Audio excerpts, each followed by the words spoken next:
Yani bir odam haqiqiy saf ixlos bilan ibodat qildi ekan, butun yaxshilarda faqat va faqat Allohning roziligini ko'zlaydi ekan, Alloh taolo uni tanlab muxlisin, ya'ni tanlangan bandalar qatoriga ko'taradi. Nima uchun kofirlar botil ustida birlashalaydi? Biz musulmonlar haqiqat ustida birlashamaymiz. Dal bizning shundaqla payg'ambarimiz Muhammad alayhisalom bu hadisning davomida Abu Hurayraning tizig'i mushlab turib, "Ey Abu Hurayra, Alloh taolo jahannamni mushu 3 turli kishilar qizitadi" deydi.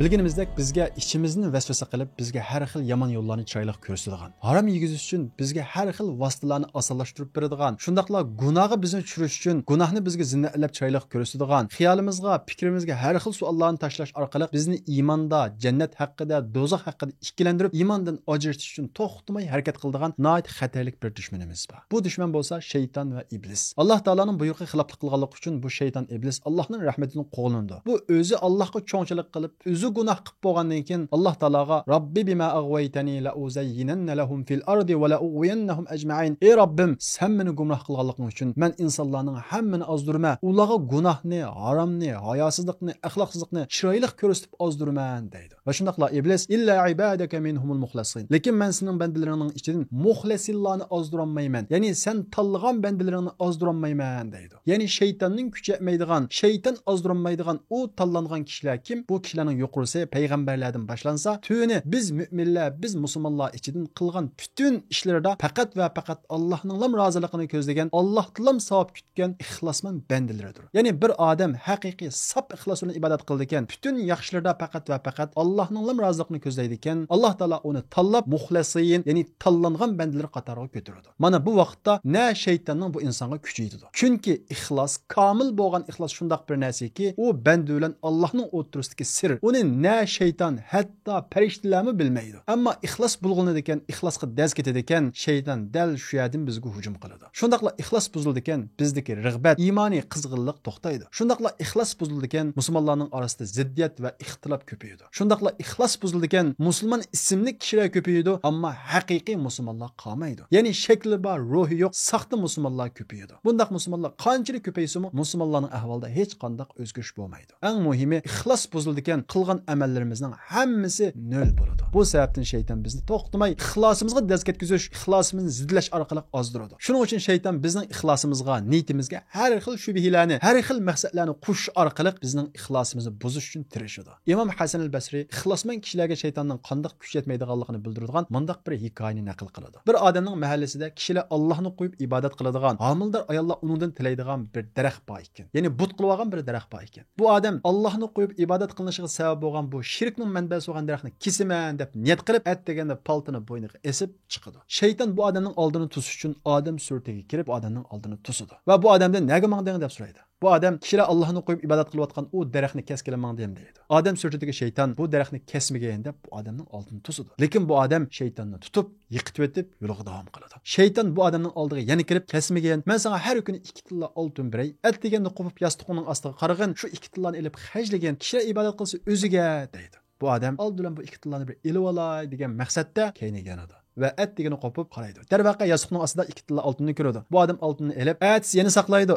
Deganda o'rnidan turib, yostiqni o'rgadak bo'lsa, oltin yo'q. Meni aldabdi deb yana paltisini bo'yniga esib, daraxtni kesish uchun mangadi. Shayton bu qatim yana odam shakliga kirib, bu odamning oldini to'sadi. Va u odamdan nega mang degan deb so'raydi. Bu odam shu daraxtni keskelamang deyim deydi. Shayton kesmagan deb oldin to'sadi. Bu odam shaytonni ittirish uchun kuch yetpaqidi, lekin kuch yetmaydi. Bu odam hayron qilib buning sababini so'raydi. Shayton bo'lsa, sen birinchi qatim mangan vaqtingda faqat va faqat Allohning roziligini ko'zlab mangan. Shu vaqtda mening sana kuchim yetmagan. Endi bu sen pul uchun mangding. Ya'ni men sana pul bermaganligim uchun bu daraxtni kesaman deb mangding. Ya'ni ixlosingga moddiy manfaat aralashdi. Endi sening menga kuching yetmaydi. Mening sana kuchim yetadi deydi. Bu bir hikoya bo'lsa-mu, lekin bizga ixlosning ma'nosini tushuntirib beradi. Chunki ixlos bir musulmonga nisbatan u tarvanmas ruhiy kuch. Bir musulmon ixlos bilan bir ish qildi ekan, ixlos bilan ibodat qildi ekan, ixlos bilan yaxshilik qiladi ekan, uni na tahdid, na tanqid, na o'lim, na turma, na maqtash, na sukish qilgan ishidan to'xtanmaydi. Chunki u maqtash uchun qilmadi, chunki u tanqiddan saqlanish uchun qilmadi, chunki u o'limdan qo'rqib qilmadi. Faqat va faqat Allohning roziligi uchun qildi. Bu sababdan ixlosmand bir musulmon, nihoyat kuchli bir musulmon. Payg'ambarimiz Muhammad alayhisalom hadisda lamma xalaqallohul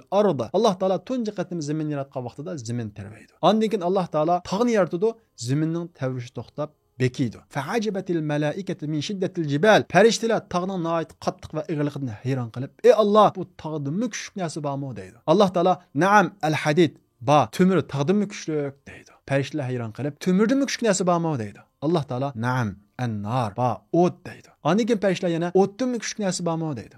Alloh taolo, "Ba, al-ma", ya'ni suv deydi. Anikin farishtalar, "Sudimmi kuchli narsa bormi?" deydi. Alloh taolo, "Na'am, ar-riyah." Ba, shamol sudimmi kuchlik deydi. Anikin farishtalar, "Shamoldimi kuchli narsa bormi?" deydi. Alloh taolo, "Na'am, ibn Adam tasaddaqa sadaqatan bi yaminihi yukhfiha min shimaliha." Ba, ya'ni shamoldimi kuchli bo'lgan birisi ba, u bo'lsa-mu odam bolasi. U shundoq bir odam bolasiki, u o'ng qo'lda qilgan sadiqini so'l qo'li bilmaydi deydi. Ya'ni faqat va faqat Allohning roziligidan ko'zlab, kishilarga bildirmay, shundoq maxfiy, ixlos bilan sadiq qildiki, u mu'min tog'dun kuchli bo'lgan tumirdan kuchli bo'lgan o'tdan kuchli bo'lgan sudin kuchli bo'lgan shamoldan kuchli bo'lgan bir odamdir deydi. Ya'ni haqiqiy ixlosman musulmon mana shundoq tog'dan, tumirdan, o'tdan, sudin va shamoldan kuchli. Bundaq bir musulmon to'g'rini deyishdan va to'g'ri ish qilishdan asla va asla qo'rqib qolmaydi. Bizning tariximizda bo'lsin va islom tarixiga qarab qaragan bo'lsak, bir bo'lik kishilarning va yolg'iz kishilarningki tog'ini tarbiyatkudek ana shundoq cho'ng ishlarni qilishning keyniga ulardagi ixlos yotadi. Masalan, bizning aramizdan chiqqan Kerim Qarim va shuning o'xshagan tarvanmas olimlar, tarvanmas da'vatchilar, tarvanmas mujohidlarning chiqishi sabab bo'lgani dal ulardagi ixlos. Va shundoqlar nihoyat ozgina kishilarning, hatto yolg'iz kishilarningki ana shundoq buyuk moddiy jihat kuchli bo'lgan kofirlarning oldida mana men deb tura olishi, haqiqatni so'zlay olishining keyniga ulardagi ixlos yotadi. Ya'ni ixlos bir musulmonni mana shundoq kuchli qilib etadi. Aksicha bir musulmon ixlosiga nimani aralashtirib olgan bo'lsa, shu aralashtirgan narsa oldida nihoyat ojiz bo'ladi, o'zining prinsiplaridan chetnaydi va shundoqlar to'xtab qolishi mumkin. Masalan, bir musulmon qilgan yaxshiligiga dunyo manfaatini aralashtirib olgan bo'lsa, u musulmon dunyo manfaati oldida ojiz. Ya'ni dunyo manfaatining oldiga kelgan vaqtida to'g'ri gapni demaslik mumkin va shundoqlar o'zining prinsiplaridan tushib berishi mumkin. Hatto o'zining dinini ozgina dunyo manfaatiga setib o'tishi mumkin. Agar bir musulmon qilgan yaxshiligiga nom shuhratni boshqalar tomonidan maqtanishni aralashtirib olgan bo'lsa, boshqalar tomonidan maqtanish va yoki nom shuhrat oldida u musulmon shunchalik ojiz. Hattoki boshqalar tomonidan maqtanmagan vaqtida, nom shuhratga erishmagan vaqtida u musulmon to'xtab qolishi mumkin. Demak, ixlosimizga qanchalik narsa aralashtirsak, biz shunchalik ojiz. Ixlosimizni qanchalik sap tuta olsak, biz shunchalik kuchli. Shundaqla chin va komil bo'lgan ixlos bir musulmonga nisbatan ruhiy xotirjamlik ato qiladi. Chunki ixlosman bir musulmon qilgan butun yaxshilarda faqat va faqat Allohni g'am qiladi. Ya'ni Alloh rozi bo'lamdi, mushullam o'ylaydi. Oxiratda savobini olalam deman, mushullam o'ylaydi. Hargizmi birisini xush qilish, birisini xafa qilish, birisining ko'nglini og'ritib qolamanmi deb buni o'ylamaydi. Ya'ni dunyo g'amlarini kallasidan chiqarib etib, faqat va faqat oxirat g'amini qo'yadi. Bu sababdan qilgan ishlari maqtalsin, sukilsin, uning ruhiyatiga ta'sir qilmaydi. Chunki u faqat va faqat Allohning roziligidan ko'zlagan. Bu jihatdan ixlosman bir musulmon ruhiy jihatda nihoyat kuchli musulmon hisoblanadi. Undaq bir musulmonning qilgan ishidan tanqid to'xtamaydi, tuhmat to'xtamaydi va shundaqla sukush va yoki maqtash uni to'xtamaydi. Payg'ambarimiz Muhammad alayhisalom hadisda "Man ja'alal humuma hamman wahida hamma akhiratihi." Qanda bir odam g'amlarining hammasini bir g'am qiladi ekan. Ya'ni dunyo g'amlari qilib olmay, bu gapni desam, bu ishni qilsam, paloning ko'ngli yerim bo'lib qolarmi? Paloni qishimga kelmay qolarmi? Paloni menga yordam qilmay qolarmi?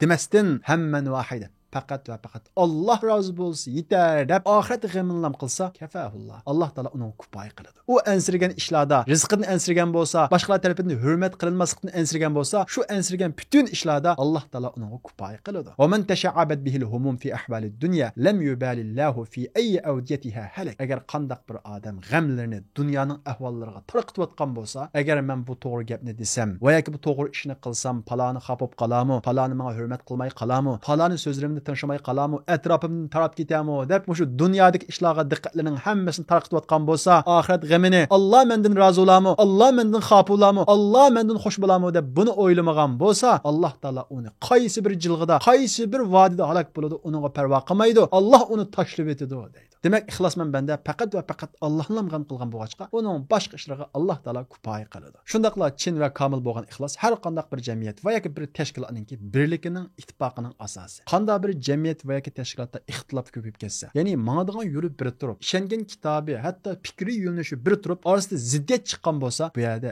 ixlosdan masala chiqdi degan gap. Qarab qolgan bo'lsak, payg'ambarimiz Muhammad alayhisalom birisi-birisiga qarash tanglashgan, qumdek cheshib ketgan arablarni qanday qilib bir yerga olib keldi? Mana shu islom bilan, mana shu ixlos bilan. Ya'ni qilgan bütün ishlarda, to'lagan bütün badallarda faqat va faqat Allohning roziligini ko'zlashdan iborat shu chin ixlos bilan bir yerga olib keldi. Agar ular dunyo manfaati uchun bir yerga kelgan bo'lsa, mansab mansab uchun bir yer kelgan bo'lsa, Makkadagi davrda bir yer kelib, Madinadagi bayashat davriga kelgan vaqtida mansab talashib, boylik talashib ayrılib ketgan bo'ladi. Lekin Makkadami, Madinadami, ya'ni ojiz vaqtidami, faqir vaqtidami, kuchlik vaqtidami, bayashat vaqtidami mana bu shunday bir holatda saqlashi dal ulardagi ixlosdir. Hatto Hazrat Osmon davriga kelgan vaqtda ba'zi fitnalar bosh ko'tarib, Hazrat Aliga g'avg'ochilar, isyonchilar, "Ey Hazrat Ali, Hazrat Osmonni tushirveting.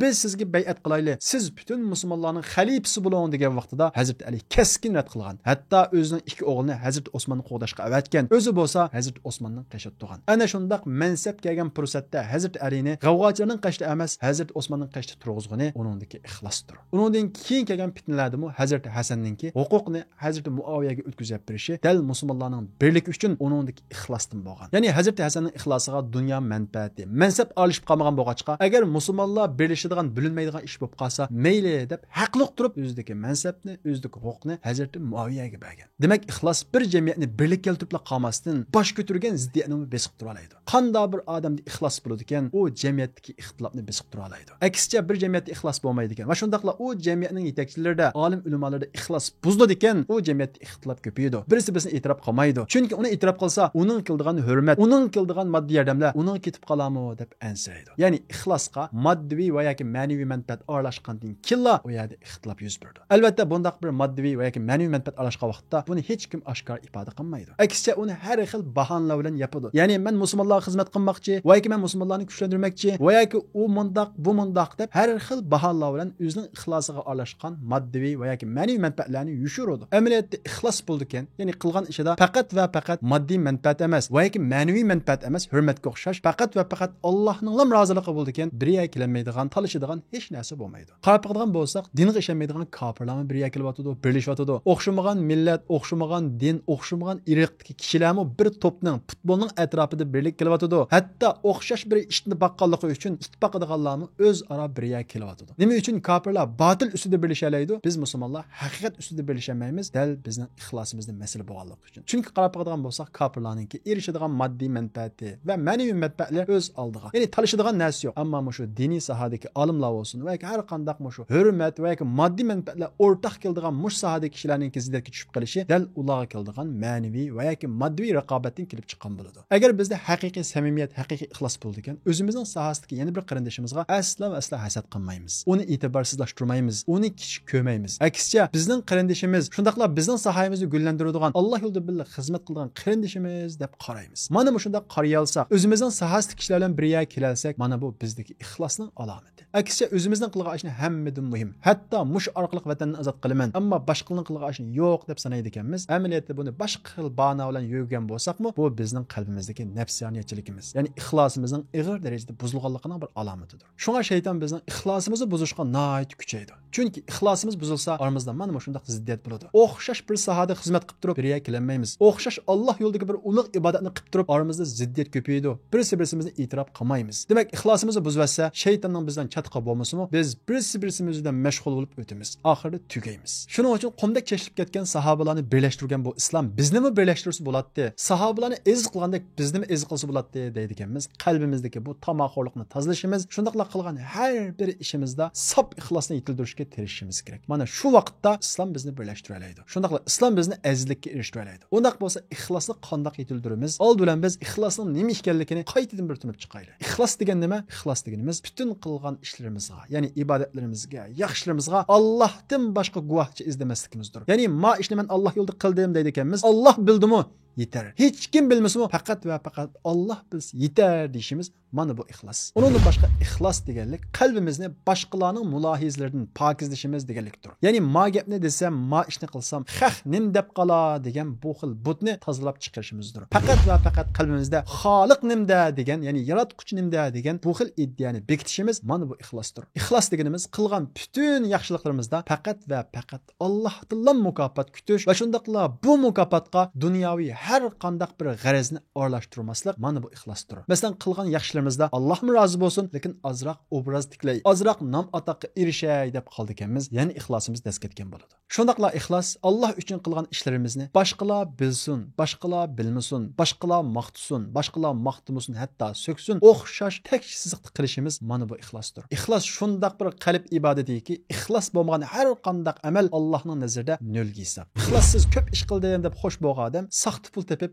ko'p pul topdim deb xo'sh bo'lgan odamga o'xshaydi. Saxta puldan qanchalik ko'p pul topsangiz, o pulga bir narsa topag'ili bo'lmagandek, ixlossiz qanchalik ko'p ish qilib oling, ma dunyodagi kishilarni qanchalik maqtasin, Alloh taolo uni qabul qilmaydi. Sarrab xuddi saxta pulni qaytarib o'tgandek, Alloh taolo ixlossiz qilgan bütün amallarni qaytarib o'tadi. Anas radhiyallohu anhu naql qilingan hadisda payg'ambarimiz Muhammad alayhisalom bunday deydi: Qiyomat kuni farishtalar amallar yozilgan, pechatlangan daftarlarni elib keladi. Ondan keyin Alloh taolo o farishtalarga o amallarni o'qishga buyuradi. Farishtalar ma ra'ayna illa khayra. Bu daftarlarda yaxshiliklar bor ekan, bu odam hayoti bo'yicha bütün yaxshi qilib o'tibdi deydi. Alloh taolo buning qarta in hada kana li ghayri wajhi. Bu yaxshilarning hammasi men uchun qilinmagan. Boshqa bir maqsadda nam atoqqa erishish, boshqalar tomonidan hurmatlanish uchun qilingan deb hammani rad qiladi. Shuning uchun Alloh taolo bizdan cho'ng ish qilishni, ko'p ish qilishni emas, ixlos bilan ish qilishni talab qildi. Alloh taolo Qur'on Karimda allazi xalaqal mavta val hayata liyabluwakum ayyukum ahsanu amala. Alloh taolo o'lim va hayotlikni sizlarning qaysinglar cho'ng ish qiladi, ko'p ish qiladi emas, ixlos bilan ish qiladi. Mushuni imtihon qilish uchun yaratdi deydi. Demak Alloh taolo bizdan ko'p ish qilishni emas, ixlos bilan ish qilishni talab qildi. Shuning uchun qilgan har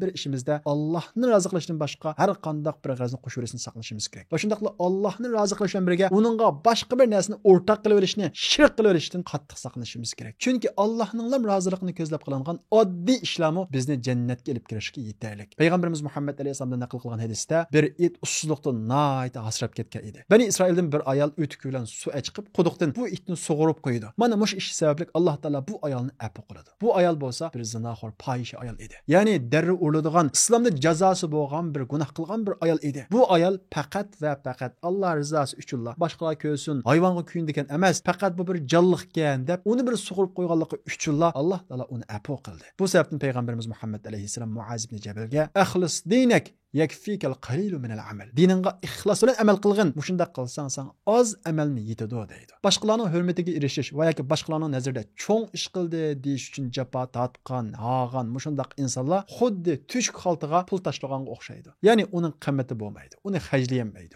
Ammo ixlos shundaq bir narsaki, bir ish qilmasimi, samimiy shaklda yaxshi qilishni o'ylasa, u ishni qilmagan bo'lsa-mu, uning ajri beriladi. Payg'ambarimiz Muhammad alayhisalom hadisda "Abdun razaqahullohu ilman va lam yarzuqhu malan." Shundaq bir musulmon banda borki, uning ilm berilgan, lekin mol dunyo berilmagan. Bu banda ixlos bilan, samimiyat bilan "Kashki menga mol dunyo berilgan bo'lsa, faloniga o'xshash yaxshilarni qilgan bo'lardim" deydi. Alloh subhanahu va taolo u samimiy bo'lganlik uchun yaxshi qilgan banda bilan uningga o'xshash mukofot beradi deydi. Va shundaqla payg'ambarimiz Muhammad alayhisalom "Man sallallohu shahada sodiqan ballagahullohu manazil shuhada va in mata ala firashi." Qanday bir odam Allohdan samimiy, ixlos bilan haqiqiy rost shaklda shahidlikni so'raydi ekan, agar u odam ko'pist o'lgan taqdirda Alloh taolo u odamni shahidlik martabasiga yetkazadi deydi. Nima uchun? U Alloh yo'lida o'ltirilmagan tursa, chunki u samimiy edi, rost edi, sodiq edi. Demak, ixlos va samimiyat bizni mana shunda qilmagan ishlarimizning savobiga erishtiradi. Hatto bu ixlos, bu samimiyat muboh odatdagi ishlarni savobga, ibodatga aylantiradi. Shundaqla ixlos shundaq bir ulug' ibodatki, ixlos bilan qilgan amallarimiz bizni eng qiyinchilik paytlarimizda qiyinchilikdan qutuldiradi. Masalan, ko'pinchimiz bilamiz, g'orning ichiga sulinib qolgan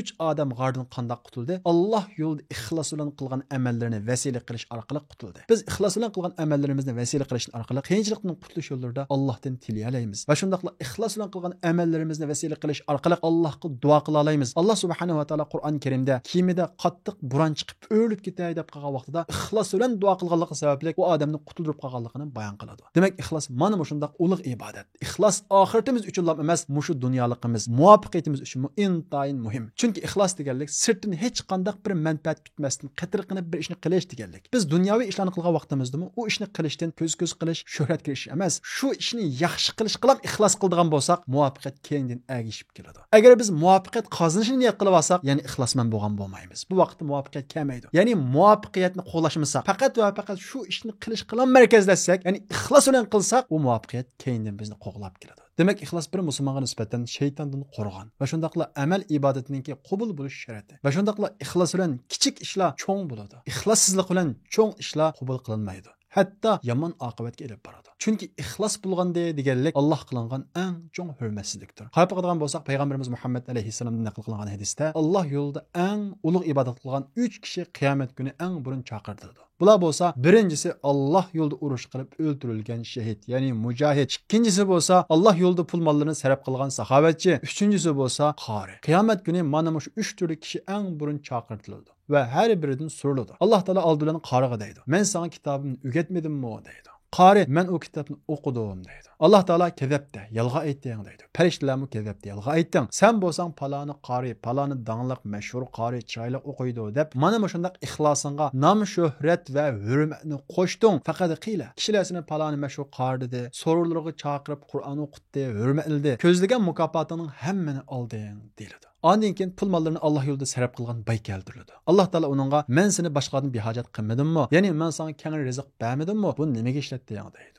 Bu boy: "Men sening yo'lingda, ya'ni Alloh yo'lida ishlatdim, sen rozi bo'ldigan yerlarga xajladim" deydi. Alloh taolo kezabdi, yolg'on aytding. Amaliyotda sen paloni saxiy ekan, ya'ni paloni mard ekan, paloni noit keng qursoq ekan deyishni maqsad qilding. Shu maqsadda Alloh yo'lida pul xajlading, faqat qila deyilding. Ya'ni kishilar seni saxovatchi deb hurmatladi, sana har xil mukofotlarni berdi, taqtaylarni berdi, mukofotini olding deyiladi. Ondan keyin Alloh yo'lida o'ldirilgan mujohid keltiriladi. Uningdan so'radi: "Bu mujohid men Alloh yo'lida urush qilib o'ldirildim" deydi. Alloh taolo kezabdi, yolg'on aytding deydi. Farishtalarmi yolg'on aytding deydi. Va shundaqla uningga: "Sen paloni botir ekan deyish uchun urush qilding. Buning mukofotini olding. Kishilar seni maqtadi, suratlaringni taqatdi. Demak, sen mukofotini olding" deyildi. Va shundaqla payg'ambarimiz Muhammad alayhissalom bu hadisning davomida Abu Hurayraning tizig'i mushlab turib: "Ey Abu Hurayra, Alloh taolo jahannamni mushu 3 turli kishilar qizitdi" deydi. O'ylab baqili, Alloh yo'lidagi eng ulug' xizmat, Alloh yo'lida pul milni sarf qilish, Alloh yo'lida jihad qilish, Alloh yo'lida Qur'on o'rganish va o'gitish, mana shundaq Alloh yo'lidagi eng ulug' xizmatlar ixlos bo'lmaganligi uchunlar bizni jannatga emas, jahannamga elib boradi. Demak, ixlossizlik, ixlosga boshqa narsalarni qo'shish deganlik, men Alloh roziligini ko'zlayman deb qo'yib boshqa narsani ko'zlash. Bu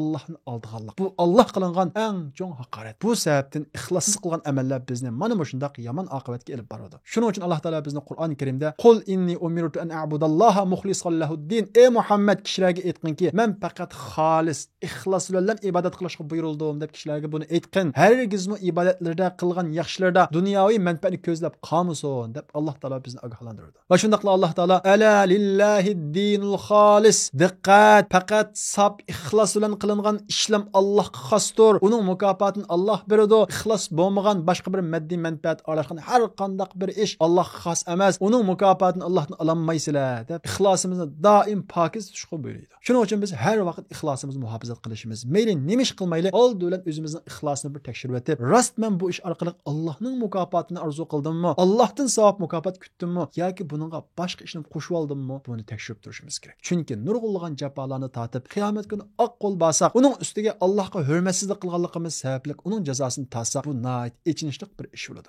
Shuning uchun har vaqt mening ixlosim saqmo deb o'zimizni ansirab turishimiz kerak. Va shundaqla ixlosni qo'lga keltiradigan har qanday ishlarni qilishimiz kerak. Chunki ixlos bir qatimdan bo'lmaydi. Bir qatim darsni anglab qo'yishlar shakllanmaydi. O ixlos uzun jarayon oladi. Va shundaqla uni har vaqt muhofazat qilib turishimiz kerak. Chunki har vaqt shayton unga hujum qilib turadi. Shunga hayotimizning oxirigacha ixlosni qo'g'dashda to'xtamay mujodala qilamiz. Va shundaqla ixlosimizni muhofazat qilish, shundaqla o'zimizni ixlos etildirish uchun bir qancha qilishga tegishli ishlar bor. Uni chuqur qilishimiz kerak. Uning birinchisi bo'lsa, Alloh yo'lida qilgan ishlarimizni imkon bo'lsa, maxfiy qilg'ili bo'ladigan ish bo'lsa, uni maxfiy qilishga tirishish. Chunki ibodatni va yoki har qanday bir yaxshini oshkor qilgan vaqtimizda, ya'ni boshqalarga ko'rsatgan vaqtimizda shayton shu yerdan bizga hujum qiladi-da, uningga ko'rsatgan seni hurmatlisin va yoki seni sexiy dusun degan bu vasvasani qalbimizga tashlaydi, bizga riyoni aralashtirib qo'yadi. Riyo aralashgan yerda ixlos bo'lmaydi. Demak, maxfiy qilsimi qilg'ili bo'ladigan ishni oshkor qilgan vaqtda shaytonga bir ish echib bergan bo'lamiz. Bu ishdan shayton bizning qalbimizga kiradi. Va shundaqla sen Allohning roziligini ko'zlab qilding. Sening bu ishini boshqalar ko'rsa,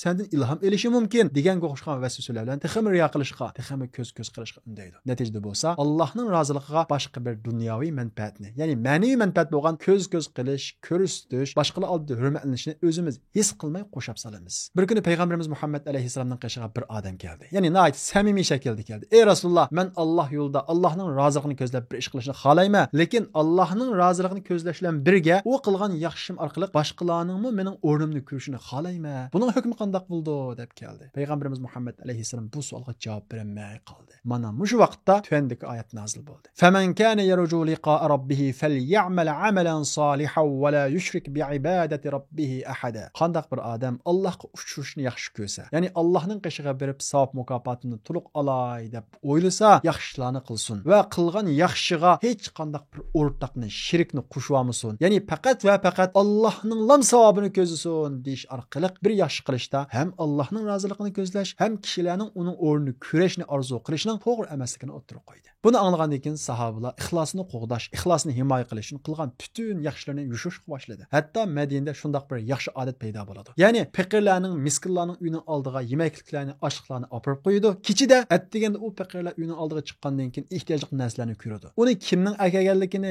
kimning qo'yganligini bilmaydi. Hattoki payg'ambarimiz Muhammad alayhissalomdan keyin bu ish davomlashadi. Toki Hazrat Husaynning o'g'lining davri kelguncha bu ishni kimning qilganligini bilmaydi. Ya'ni jamiyatda faqirning uyining oldiga oshliq qo'yib qo'ydigan, lekin bu oshliqni kimning qo'yib qo'yganligini bilmaydigan mana shunday yaxshi bir odat shakllanadi. Toki Hazrat Husayn radhiyallohu anhuning o'g'li Ali ibn Husayn vafot bo'lguncha bu ishlarni kimning qilganligini bilmaydi. Hazrat Husaynning o'g'li Ali ibn Husayn vafot topgan vaqtida uni yo'g'uvchilar uning mo'risidagi tog'aning izidan bu yaxshini qilgani Hazrat Alining avlodlari ekan deb biladi. Demak payg'ambarimiz Muhammad alayhisolamning davridan tortib Hazrat Ali va uning o'g'li Hazrat Hasan va Hazrat Husayn va uningdan keyin kelgan Hazrat Ali mana shunday yaxshini maxfiy qilishni davomlashtirgan. Hatto buni o'zi oshkor qilmagan, Alloh oshkorlab qo'ygan. Ya'ni vafot bo'lgandan keyin uning mo'risiga tushgan tog'aning izidan uni yo'g'uvchilar bu maxfiy ishni mushular qilibdi deb bilib qolgan. Demak sahobalar ixlosini qo'g'dash uchun mana shunday tirishgan. Uningdan keyingi tabiilar davrida ixlosini himoya qilish uchun tabiilar qilgan yaxshilarni maxfiy tutishga ajoyib tirishchilikni ko'rsatgan. Masalan, Amaviylar davrida Maslama ibn Abdulmalikning qo'mondonligida musulmonlar qo'shini Rimlarga qarshi jihad elib borgan. Musulmonlar qo'shini Rimlarning bir qal'asini muhosiraga elib ochanmagan xil uzun davomlashgan. Mana shu vaqtida musulmonlar orasidan bir odam yuzini tangib qal'aning tuyiga kechida maxfiy berib qal'aning tachidan laxmi ko'lagan. Oxirida bu laxmini ko'lab qal'aning ichiga kirib, ichidan qal'aning eshigini ochgan. Bu vaqtda musulmonlar qo'shini qal'aning ichiga kirib, bu qal'ani azod qilgan. Bu g'albadan keyin Maslama ibn Abdulmalik bu laxmini ko'lagan odamni, ya'ni qal'aning ichiga kirib, eshigini ochgan bu odamni tepinglar deydi. Lekin tabiinlar, musulmonlar qo'mondonlari bu odamni topolmaydi. Maslama ibn Abdulmalik bu odamga texma qiziqib, har tarafga bu odamni izlash uchun qo'shin tushirdi. Bu odam o'zining oshkor bo'lib qolishidan ansirab, kechida yuzini tangib Maslama ibn Abdulmalikning qashiga keladi va qarovulga Maslamaga aytqin, sen izlagan odam keldi, lekin bir shartim bor, hech kimga demaslik, meni hech qanday so'rovga chaqirmaslik, boshqalarga ko'rsatmaslik sharti bilan ko'rishaman deydi. Qarovul kirib Maslamaga aytdi. Maslama bo'ladi deb qo'shiladi. Qarovul bu odamni Maslamaning oldiga elib keladi. Bu odam Maslama ibn Abdulmalikka, "Mana men laxmini ko'lagan odam, men shu. Bundan keyin meni hech qanday so'rovga chaqirmang, meni boshqalarga aytmang"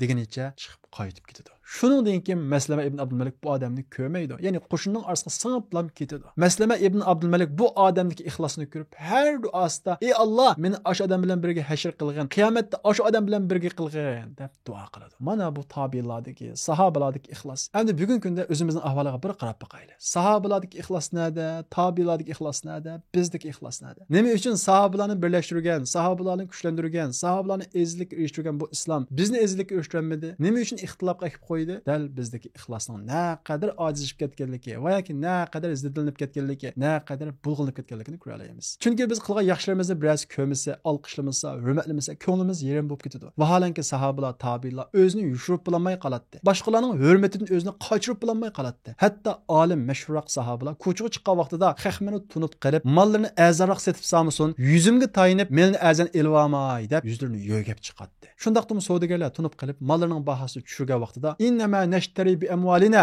va la nashtari bi dinina." Biz ma pulimizga mal sotib olib chiqdik, dinimizga emas deb achalab qoladi. Endi bugungi kunimizda holimizga bir qarab boqaylik. Dinimizni, jamiyatdagi o'rnimizni pash qilib kishilarga sog'magan besimimiz qolmaydi. Bu dal bizning ixlosimizning naqadar ig'ir chatoq chiqqanligini ko'rsatadi. Chunki sahobalar bo'lsin, tabiinlar bo'lsin, ilgirki olimlarimiz, salaflarimiz o'zini yushirib bo'lmay, qilgan ishlarini maxfiy qilib bo'lmay avara. Ammo biz bo'lsak, o'zimizni oshkor qilib bo'lmay, ko'z-ko'z qilib bo'lmay, o'zimizni e'tirof qilib bo'lmay avara. Nima degan cho'ng farq? Bunda cho'ng farq bo'ldi ekan, albatta natijami farqli bo'ladi. Masalan, tariximiz o'tgan buyuk olimlardan Imom Mavardi shunda ko'p kitob yozgan. Ammo hayot vaqtida bu kitoblarni chiqarsam, nom tepib, shuhrat tepib, savobim kamlab ketmasin deb ishonchlik birisiga vasiyat qilgan. Ya'ni men o'lib ketgandan keyin bu kitoblarni chiqaring degan. Darvaqa Imom Mavardi o'lib ketgandan keyin bu kitoblarni chiqargan, ixlos bilan qilgan bu amali ta bugun qadar nihoyat qimmatli asar bo'lib oramizda tarqalmoqda. Shuning uchun mayl olim bo'lsin va yoki avom bo'lsin, har bir musulmon ixlosini qo'llash uchun imkon qadar maxfiy qilg'ili bo'lgan ishini maxfiy qilish orqali ixlosini muhofazat qilish kerak.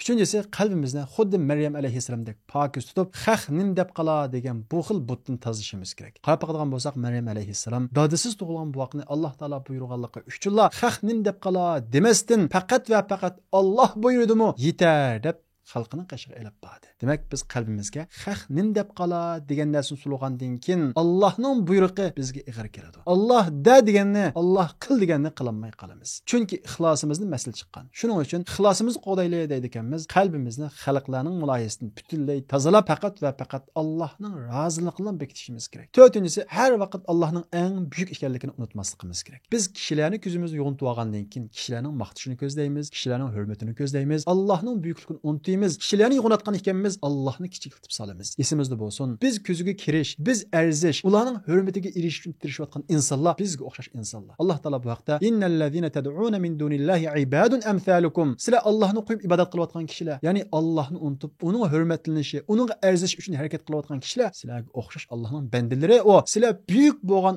Allohga arzish uchun tirishinglar deydi. Shunga har vaqt qalbimizda Allohning buyuk ekanligini unutmasligimiz kerak. Tu'til mulka man tasha va tanzi'ul mulka mimman tasha. Allah xohlagan kishiga saltanat beradi, xohlagan kishiga mol dunyo beradi. Biz havas qilgan, biz uning hurmatiga erishishga tirishayotgan kishilarga mol dunyoni, hurmatni, mansabni Alloh bergan. Unda bo'lgan ekan, har vaqt Allohni cho'ng bilishimiz, Allohdan kutishimiz kerak. Insondan kutsak xor bo'lamiz. Allohdan kutsak aziz bo'lamiz, ixlosimizni qo'g'daymiz. Eng muhim bo'lsa, ixlosimizni qo'g'dashda Allohdan tilash, duo qilish. Ey Alloh, bütün amallarimizni ixlos ato qilgin. Qalbimizni riyodan, shirkdan, boshqalarga ko'z qilishdan, nom shuhratdan pok qilgin deb buni tilashimiz kerak. Hazrat Umar radhiyallohu anhu Alloh yo'lida necha qatim jihad qilib turib, payg'ambarimiz Muhammad alayhissalom bilan birga yashab turib, Rasulullohdan keyin islomni ana shunda kengir jo'g'rafiyaga kengaytib turib, doim Allohdan, ey Alloh, amalimni solih qilib bergin, qilgan amallarimning hammasini faqat sening savobingdan ko'zlaydigan xolis qilib bergin deb Allohdan tilaydi. Hazrat Umar Allohdan ixlos so'raganda bizdek ojiz musulmonlar texmi ehtiyojli. Undan boshqa esimizda bo'lsin, ixlos bir qatimlam tuzitib qo'ysak, oxirgacha yetadigan, o'zgarmaydigan bir ish emas. Ixlos har vaqt muhofazat qilishga tegishli, har vaqt tekshirib turishga tegishli bir ibodat. Tekshirib turamiz, masal chiqqanda his qilsak, darhol tavba qilamiz, uni o'ngshashni tirishimiz kerak. Masalan, tuandagidek alomatlar ko'rilib qolsa, darhol o'zimizning ixlosini tekshirishimiz, Allohga tavba qilishimiz, ixlosimizni tuzish uchun tirishimiz kerak. Bu alomatlarning birinchisi bo'lsa, o'zimiz yolg'iz yerda qilgan ibodat bilan kishilar boyada qilgan ibodat o'tirisida farq bo'lib qolsa, o'zimizni tekshirishimiz kerak. Ya'ni yolg'iz yerda namozni tez o'qiymiz, jamoatning orasida uzun, go'zal qiroat o'qigan bo'lsak, darhol ixlosimizni tekshirishimiz kerak. Chunki haqiqiy ixlosmand banda namozni Alloh uchun o'qiganlik uchun yolg'iz yerdimi, kishilarning orasida o'xshash o'qiydi. Ikkinchisi, agar qilayotgan ishimizga boshqalarning maqtishi va yoki tanqid qilishi ta'sir qilib qolsa, ya'ni maqtasa, ham yaxshi qilsak, tanqid qilsa, to'xtab olsak, darhol o'zimizning ixlosini tekshirishimiz kerak. Chunki Alloh uchun ish qilgan odam maxluqning tanqidi va yoki maqtish tufayli uning o'zgarish bo'lmaydi. Ya'ni Alloh rozi bo'ldimi, o'xshash shaklda tirishchilik ko'rsatib beradi. Chunki uning nazarida Allohning maqtishi, Allohning rozi bo'lishi birinchi o'rinda turadi. Uchinchisi, o'zimizni ixlosman deb his qilib qolsak yoki shunga ishinib qolsak, darhol o'zimizni tekshirishimiz kerak. Chunki haqiqiy ixlosmand odam o'zini doim yetarsiz his qiladi. Mendan chatoq chiqqanmidi deb ansirab yuriydi. Qarab qolgan bo'lsak, Hazrat Umar radhiyallohu anhu men munofiqlarning orasida bo'lib qolgandimanmi deb ansirab yuriydi. Demak, mu'min o'zini shunday ansirab tekshirib yuriydi. To'rtinchisi, o'zimizning sohasidagilar qarta qizg'inish paydo bo'lib qolgan bo'lsa, darhol tavba qilib o'zimizning ixlosini tekshirishimiz kerak. Chunki bir musulmon o'zining sohasida yana bir musulmon ko'z ko'rinsa, uningdan qizg'anmaydi, aksicha xo'sh bo'ladi. Ma yukni ko'tarishib beradigan yana bir odam paydo bo'ldi deb xo'sh bo'ladi. Aksicha uning ixlosiga moddiy yoki ma'naviy manfaat olishib qolgan bo'lsa, man keladigan manfaat bundan ketib qolarmi deb ansiraydi. Dal bu ansirganligi uning ixlosining ig'ir darajada zidlanganligi, daz ketganligining bir alomati. Shuning uchun o'zimizning sohasida birisi ko'z ko'rinib chiqsa, uning qarta xushal bo'lolmasak, uning qarta azroq qizg'anib qolsak, darhol o'zimizning ixlosini tekshirishimiz kerak. Imom G'azzoliy bu haqda Ihya Ulumuddinda nihoyat muhim bo'lgan tuandagi nuqtalarni o'ttirib qo'ydi. Tuanda biz Imom G'azzoliyninki naqlni bayon qilamiz. Imom G'azzali aytadi, bu ixlos masalasi diniy xizmat qilayotgan ahli ilm va ustozlar uchraydigan eng cho'ng sinoq. Ko'pincha olimlarning ilm tarqatishiga turtki bo'lgan omil ustunlik qozonish, boshqalarning o'ziga ergashganligidan huzurlanish va xushal his qilishidir. Ammo shayton buni ularga sizlar Allohning dinini ko'p kishilarga yetkazganliginglardan xushal bo'lyapsizlar deb chiroyli ko'rsatdi. Mubodo diniy sohada xizmat qilayotgan bir ustozning tang tushlari va yoki ulardan kichik birasining atrofiga o'quvchilar, qo'llovchilar, tinchig'uvchilar ko'proq to'plashsa, g'amga patadi. Aslida uning diniy xizmatni qilishga undagan omil ixlos bo'lsa edi, albatta Allohga shukr qilgan bo'ladi. Lekin shayton uni yana qo'yatmay, sen uningga hasad qilib ko'nglingni yerim qilmading. Balki sen uningdek xizmat qila olmay, savobdan mahrum qolganliging uchun ko'ngling yerim bo'ldi deb aldaydi. Ammo bu bechora haqqi bo'ysunib, g'amga patmagan bo'lsa, Allohning urlashtirishiga rozi bo'lgan bo'lsa, texmo katta savobga erishgan bo'ladi deydi. Mana bu yerda Imom G'azzalining so'zligi. Imom G'azzalining bu so'zi agar diqqat qiladigan bo'lsa, biz ixlosimizni buzib shaytonning aldama xaltasiga tushgan nihoyat inchki bir nuqtani echib beradi. U bo'lsa-mu, odatda biz o'zimizning sohasida birasi ko'z ko'ringan vaqtida, uning qarta xushallıq his qilmay qizg'inish paydo bo'lgan vaqtida, uning oldini to'sayotgan vaqtimizda, uni yo'q hisoblab, uning e'tiborini tushirishga urinayotgan paytimizda shayton bizga sen ixlosingni buzyapsan demasdan, dal aksicha sen isloh qiluvchi, sen mushundaq qilish orqali bundaq tajribasiz insonlarni yo'q qilishing kerak, undaq kichiklarni yo'q qilib bu sohani qo'dishing kerak deb vasvasa qiladi. Bu shaytonning bizning ixlosimizni buzishdagi eng cho'ng hilisi. Bu haqda Shayx Qardavining so'zi bu nuqtani texmi echib beradi. Shayx Qardavi shundaq deydi: ixlosmandlikning alomatlaridan birisi shuki, mujodala yo'lida ko'z ko'ringan har qanday qobiliyat egasidan xushallik his qilish. Uningga to'salg'u bo'lmasdan hamdamda bo'lish. Ba'zida ixlosmand kishilar sepida o'zidan yaxshiroq bir odam paydo bo'lsa, mamnuniyat bilan uningga o'rnini bo'shatib turadi. Bu uning ixlosmandligining alomati. Ammo bir qism kishilar, bo'libmi oldingi o'rin turadigan kishilar o'zining o'rniga mahkam eslab oladi. Kiyimini hammadan yaxshi o'zi hadiyalaydiganligi va qo'g'diyalaydiganligini bahona qilib, shu huquqni qo'g'dash uchun jon tikidi. Amaliyotda bu shaytonning islom uchun xizmat qiladiganlarning qalblariga kiradigan bir yo'ldir. Bu vaqtda bular o'zlarini Alloh yo'lida xizmat qildim deb o'ylab, o'zlarining obrazini va yuz obro'yini va mol dunyoni yaxshi ko'rishining o'ljisiga aylanib qoladi. O'rnini qobiliyatli kishilarga bo'shatib bergili unamaganligi sababli tashqi dushmanning tajovuzchiligiga yoki ichki jihatdan parchalanib ketgan va yoki qiyinchiliklarni keskin bir taraf qila olmay, yangilik hosil qila olmay, fikr va amalda bo'shib yo'q bo'lgan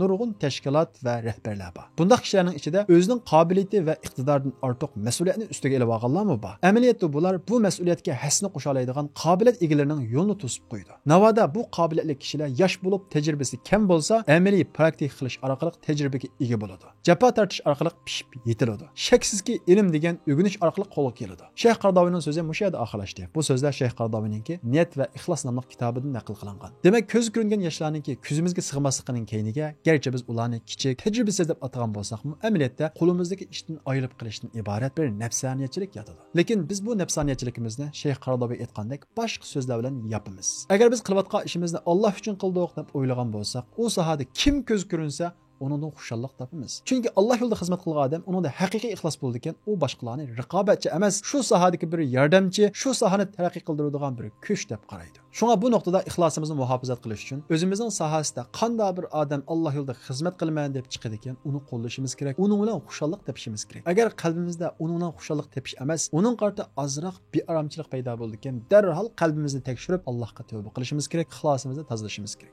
Undan boshqa, agar biz ma'lum bir muassasa va yoki tashkilotda Alloh yo'lida xizmat qilaman degan bo'lsak, tashkilotda o'rnimiz qayerda bo'lsin, oldida bo'lsin, keyinda bo'lsin, o'xshash shaklda xizmat qila olgan bo'lsak, bizning ixlosimiz samimiy bo'lgan bo'ladi. Agar biz tashkilotning oldiga chiqqan vaqtda nihoyat aktiv, o'rnimiz keyinga tushgan vaqtda suslab qolgan bo'lsak, darhol ixlosimizni tekshirishimiz kerak. Sahobalardan Xolid ibn Valid qarab qilgan bo'lsak, Xolid ibn Valid 100 dan ortiq urushga anashgan nihoyat pishqan bir qo'mondan. Shundaqla kirgan urushining hammasini g'alaba qilgan. Keyin Hazrat Umarning davriga kelgan vaqtda uni huquqni ilib tashlayotgan vaqtida qaydamasdan, xaponmasdan, uykib yetib olmasdan, yangi qo'mondan Abu Ubaydaning qishig'i kelib, uning maslahatchisi bo'lib, burunqi o'xshash jon tikib urush qilgan. Mana bu ixlos. Ya'ni o'rnimizning qayerda bo'lishi bizning harakatimizga ta'sir ko'rsatmasa, bizda haqiqiy sap ixlos bo'lgan bo'ladi. Agar o'rnimizning o'zgarishi ish harakatimizga, tirishchiligimizga ta'sir ko'rsatib qolsa, biz darhol o'zimizning ixlosini tekshirishimiz kerak. Undan boshqa qalbimizga tunilish va yoki ko'z ko'rinishdan iborat musha havas kirib qolsa, darhol Allohga tavba qilib, ixlosimizni tozalashimiz kerak. Chunki nam atoqqa bo'lgan herismanlik bu ixlosning buzilganligining eng chong bir alomati. Biz yuqorida sahobalarningki tunilib qilishdan, mashhur bo'lib qilishdan qanchalik qochadiganligini ko'rdik. Demak, haqiqiy ixlosmand odam